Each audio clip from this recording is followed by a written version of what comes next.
Meu nome é Wilson, eu sou estudante de nutrição e hoje eu queria conversar um pouquinho com vocês sobre a vitamina D. A vitamina D é uma vitamina lipossolúvel, ou seja, ela tem uma maior afinidade por lipídios, ou seja, gorduras, e a principal função dela no nosso organismo é a participação dela no metabolismo do cálcio, ou seja, na regulação da homeostasia do cálcio. É basicamente para manter ele em um equilíbrio na nossa circulação. E para exercer essa função no nosso corpo, basicamente a vitamina D vai agir como um hormônio. Então, embora ela seja uma vitamina, como eu falei, uma vitamina lipossolúvel, ela vai ter ali ser chamada de pró-hormônio, por se exercer essa função hormonal no nosso corpo. E para a gente entender o metabolismo da vitamina D, é legal a gente entender a síntese dela, para começar. Então, o que a gente mais conhece ali para fazer síntese de vitamina D é a exposição solar. O pessoal fala, né? Tomar sol para produzir vitamina D. E isso basicamente acontece da seguinte forma: quando a gente se expõe ao sol, a gente está se expondo a raios ultravioleta.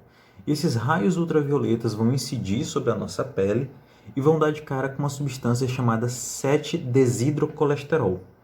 Esse 7-desidrocolesterol, na presença da luz UV, ele vai começar a passar por uma reação química para se tornar colecalciferol. O colecalciferol é chamado de vitamina D3, mas ainda não é a vitamina D biologicamente ativa. Ou seja, ele ainda não é a vitamina D que vai exercer função no nosso corpo. Ele é ali um intermediário do seu metabolismo. Bom, essa vitamina D3 no nosso corpo vai ser encaminhada para o fígado, porque no fígado vai acontecer a próxima etapa do seu metabolismo. Só que essa exposição solar não é a única forma que a gente tem de obter vitamina D. A gente também pode conseguir vitamina D por meio da dieta, uma vitamina. Então, a gente vai ter basicamente duas formas na dieta. A gente vai ter o ergocalciferol, que é chamado de vitamina D2, e o próprio colecalciferol, como eu já citei, é chamado de vitamina D3. Essas duas formas são obtidas na dieta, mas são de fontes diferentes. O colecalciferol é facilmente achado em produtos de origem animal, mais especificamente peixes gordurosos e alguns produtos lácteos. Então a gente consegue obter de uma forma relativamente fácil. Já o ergocalciferol é um pouco mais complicado. Ele é derivado de fontes vegetais e vai estar presente basicamente em alguns tipos de leveduras. Então, para a gente ter esse consumo na dieta é um pouco mais complicado. Então, a gente vai achar mais ergocalciferol em produtos alimentícios que são enriquecidos com vitamina D. Geralmente, esse enriquecido com vitamina D, muitas vezes é usado o ergocalciferol. Já na forma de suplementação, a gente acha dois tipos, tanto a vitamina D2 quanto a vitamina D3. Mas não, beleza, essa vitamina D dietética vai ser absorvida e também vai ser encaminhada para o fígado. Porque no fígado, a gente vai ter a primeira etapa de bioativação. A bioativação basicamente é tornar essa substância que não tem função ainda no nosso corpo, ainda não exerce função no receptor, para tornar ela uma substância biologicamente ativa. Então, no fígado, a gente vai ter a presença de uma enzima chamada 25-alfa-hidroxilase, que vai fazer a primeira etapa de bioativação. Essa primeira etapa consiste numa hidroxilação no carbono 25 ou do ergo ou do colecalciferol. Então ele vai deixar de ser a vitamina D2 ou a vitamina D3 e se tornar a 25-hidroxivitamina D, também chamada de calcidiol. Esse calcidiol não é ainda a vitamina D ativa, só que vale ressaltar que ele é a forma mais abundante no nosso corpo de vitamina D. Então, até quando a gente faz ali exames bioquímicos, geralmente é a 25-hidrox que a gente olha para ver se os níveis estão ok. Mas, passando disso, se essa ainda não é a forma ativa de vitamina D, a gente vai ter que passar por mais uma etapa de bioativação, que não vai ocorrer no fígado, vai ocorrer agora nos rins. Então, essa 25-hidrox vai ser encaminhada para os rins, onde no rim a gente vai ter a presença de mais uma enzima, a 1-alfa-hidroxilase. E como o próprio nome já sugere, é uma alfa-hidroxilase e ela vai causar uma hidroxilação no carbono 1, na posição 1. E agora a gente vai deixar de ter 25-hidroxivitamina D para ter 1,25-hidroxivitamina D, que essa sim vai ser chamada de vitamina D ativa ou calcitriol. Ela vai exercer função no nosso corpo, ela vai conseguir se ligar com o receptor com uma alta afinidade e ter ali a função no metabolismo do cálcio.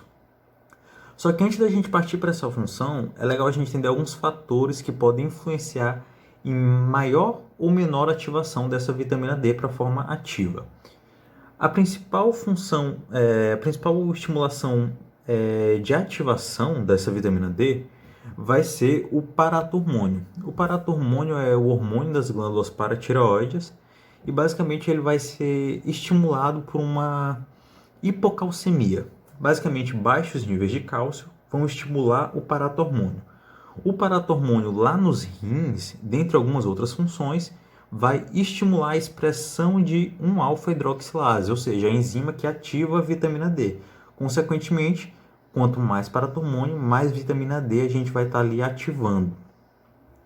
Só que, como eu falei, esse estímulo inicial do paratormônio antes vem de um nível baixo de cálcio, uma hipocalcemia. Em contrapartida, quando a gente tem os níveis de cálcio aumentando, ou seja, hipercalcemia, a gente tem um estímulo contrário, a gente tem uma menor ativação da 1,25-hidroxivitamina D. Por quê? Porque esse cálcio alto lá no rim, ele vai começar a ativar uma outra enzima chamada de 24-alfa-hidroxilase, que vai converter ela para uma forma inativa, ou seja, ela vai converter essa 25-hidroxi para uma forma que não consegue se ligar no receptor de forma eficiente.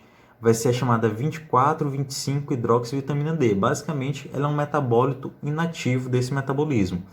Então, cálcio alto vai começar a converter mais vitamina D para a forma inativa, fazendo com que a gente não tenha uma exacerbação da função, uma função exagerada. E outro fator que a gente também vai ter funcionando aí é o próprio calcitriol. A vitamina D ativa vai agir no rim, inibindo a sua ativação. Isso é um mecanismo que a gente conhece na fisiologia como feedback negativo ou retroalimentação negativa, que é quando um estímulo inicial se auto-inibe. Isso acontece por quê?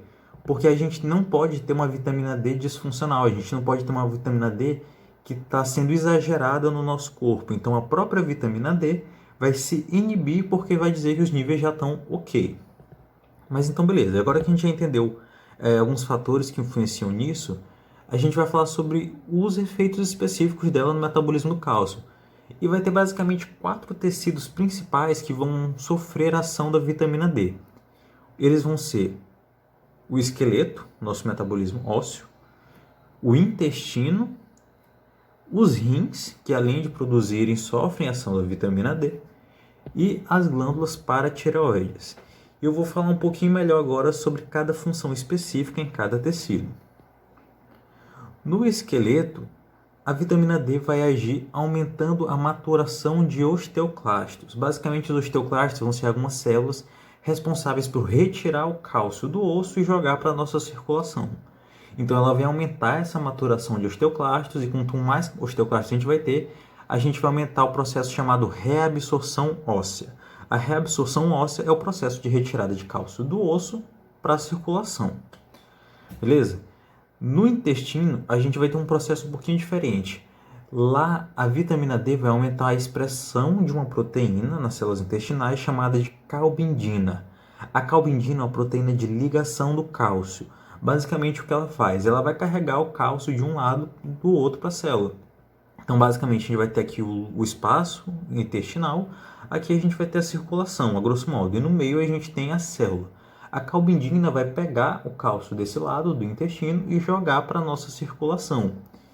Isso, quando é estimulado, né? Quando a gente tem essa vitamina D estimulando a calbindina, a gente aumenta a absorção intestinal de cálcio, consequentemente jogando mais cálcio para o nosso sangue.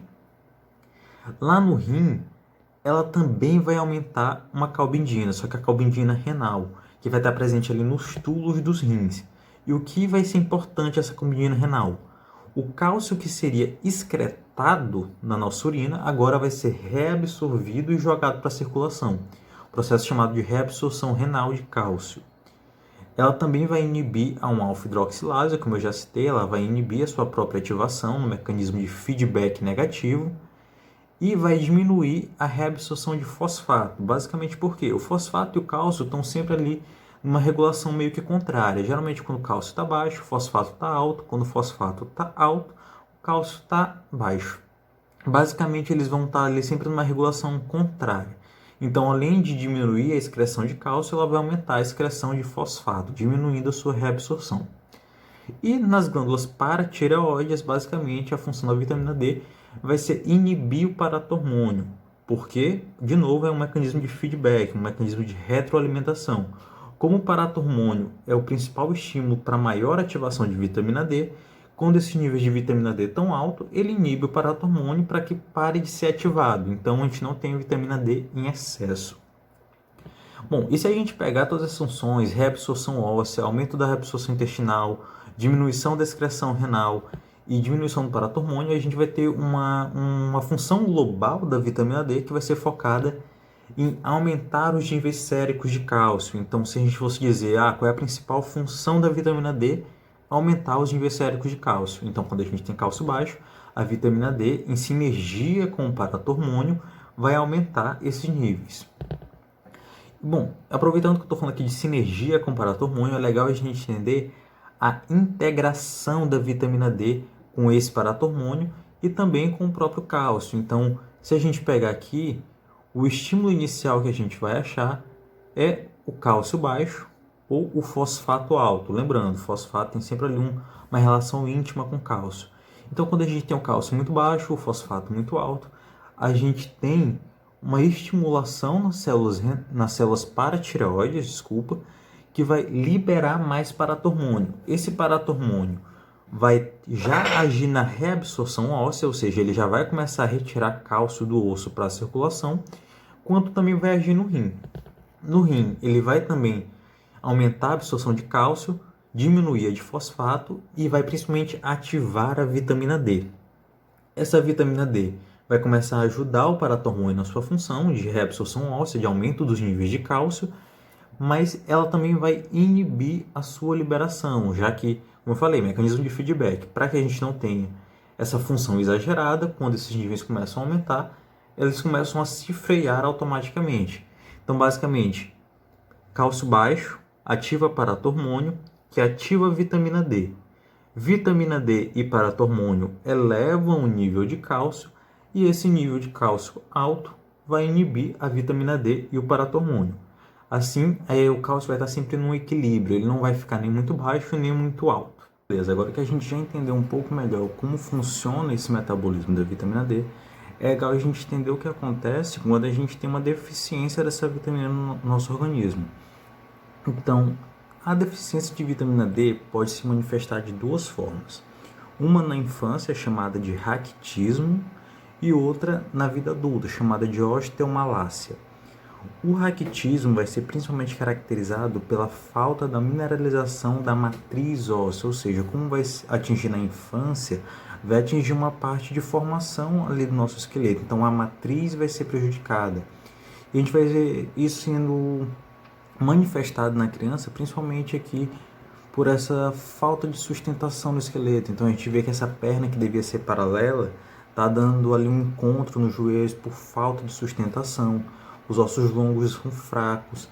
A criança vai apresentar também, pode apresentar curvaturas, por exemplo, na coluna. A coluna que devia ser ereta vai começar a se curvar, formando uma corcunda. E isso vai afetar todo o crescimento dela, né? Pode apresentar deficiências no crescimento ao longo da vida. Já na vida adulta, essa condição de falta de vitamina D vai se manifestar na forma de osteomalácia. Nesse ponto, a gente já tem uma matriz óssea formada, já que ao longo da vida ela conseguiu dar uma formação, vamos por ok, porém a remineralização, ou seja, esse equilíbrio dinâmico de retirada e pôr cálcio no osso vai ser prejudicado. Então a gente vai ter uma perda da densidade mineral óssea. Basicamente, quando a gente faz um exame de imagem, ali a gente vai ver uma perda de massa óssea, caracterizado por ossos fracos. A gente pode ver também uma perda de força muscular. Vai ver ali que aquela pessoa pode ter esse arqueamento, né? Um afastamento das pernas por falta de sustentação. E pode também ser caracterizado por um andar gingado, um andar meio atrapalhado, com dificuldade de fazer esforço. E fatores que podem levar a essa deficiência. Tem alguns grupos de risco que podem ser acometidos. Então, pessoas que não se expõem à luz solar de jeito nenhum, ou seja, tem uma baixa exposição solar muito grave.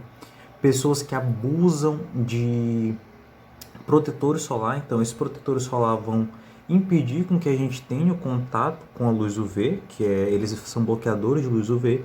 Isso pode levar a uma falta da conversão lá do 7-desidrocolesterol para o colecalciferol. Isso é principalmente comum em idosos que já têm ali um nível um pouco mais baixo de vitamina D e ainda se protegem muito, né, para ter cuidado com a pele, e podem acabar desenvolvendo uma deficiência. A baixa ingestão dietética também pode ser um fator. Pessoas que moram em zonas temperadas do globo, ou seja, com latitude acima de 40 graus norte ou sul, vão ter ali uma falta natural, uma falta de luz solar que não tem como controlar, é algo ambiental. Então ali a luz solar não vai chegar com tanta eficiência como, por exemplo, em uma área mais tropical. Isso também pode levar a deficiência.